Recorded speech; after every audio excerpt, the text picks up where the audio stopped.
My 36-year-old wife almost cheated on me with a 22-year-old colleague.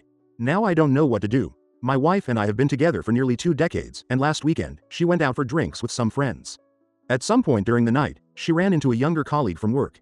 He's 22, single, and apparently quite charming. She stumbled through the front door drunk, grinning from ear to ear, going on and on about how much fun she had and how she unexpectedly bumped into this guy. At first, I thought nothing of it, but the next morning, her mood had shifted. She hesitated before finally admitting that he had leaned in to kiss her. She swore she pulled away just in time, but also confessed that she had been flirting with him all night. That alone was a gut punch. But then she mentioned something that made my stomach twist. She had been drinking heavily and kept saying she wanted to buy. I asked what she meant, but she refused to clarify. Then I checked her phone. That's when I saw it. After leaving the club, long after the so-called guilt had set in, she called him, over and over. Dozens of times, and all the messages? Deleted. I confronted her, and she insisted that nothing really happened. That she didn't fully kiss him. But when I asked why she kept calling him after the night was over, she had no answer. I couldn't let it go. The unanswered questions clawed at me. If she truly regretted it, why was she still hiding something? That night, after the kids were asleep, I confronted her again.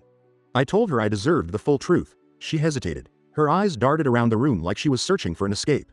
Then, finally, she sighed and whispered, "You won't believe me." I told her to try me. She swallowed hard. "I don't remember everything," she admitted, "but I think I was drugged." My heart stopped. She told me that after leaving the club, she felt strange, dizzy in a way that didn't match the alcohol she drank.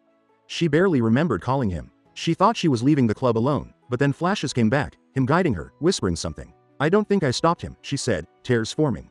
I don't know if I could. I sat there, stunned, trying to process.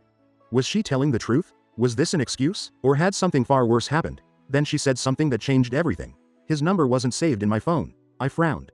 "What do you mean?" She took a shaky breath. "I never called him before that night. I didn't even know I had his number." My blood ran cold.